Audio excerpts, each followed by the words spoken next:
అవని అయితే జరిగిన గొడవకి సోఫాలో కూర్చొని అలా ఉంటుంది. ఇక జరిగిన గొడవని తలుచుకుంటూ చాలా బాధపడుతూ ఉంటుంది. వాళ్ళ ఆయన, బాబాయ్ వీళ్ళు ఘర్షణ చేసుకోవడం అవన్నీ అయితే తలుచుకొని చాలా బాధపడుతూ ఉంటుంది. అలా బాధపడుతున్న అవని దగ్గరికి వచ్చి కృష్ణ అయితే ఓదార్చడానికైతే వస్తూ ఉంటుంది. ఇక కృష్ణ తన పక్కన కూర్చొని ఇలా ఓదార్చుతున్నప్పుడు అవని బాధపడుతూ ఇలా అంటూ ఉంటుంది, ఎంతో ఆశలు పెట్టుకున్నాం ఈ పెళ్లి మీద, 2 కుటుంబాలు కలిసి సంతోషంగా ఉందాం అనుకున్నాం, అలాంటిది ఇలా అవుతుందని నేను అస్సలు అనుకోలేదు అనేతో అంటూ ఉంటుంది. ఆ మాటలకి షాక్ అయి చూస్తాడు వాళ్ళ ఆయన. ఇక కృష్ణ కూడా అలానే చూస్తుంది.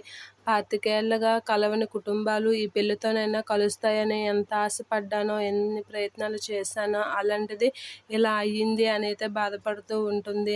ఆ మాటలకి అవని వాళ్ళ ఆయన అయితే అలా చూస్తూ ఉంటాడు. ఇక విమల్ అయితే మేడపై నుంచి వాళ్ళ వదిన మాటలు వింటూ చాలా బాధపడుతూ ఉంటాడు. అసలే మామయ్య గారు హార్ట్ పేషెంట్, అతనికి ఏమవుతుందో అని చాలా కంగారుగా ఉంది కృష్ణ. ఏం చేయాలో అర్థం అవ్వడం లేదు. ఈ పరిస్థితికి కారణం నేనే అంటున్నారు, అసలు ఏం అర్థం అవ్వడం లేదు అని అంటూ ఉంటాడు.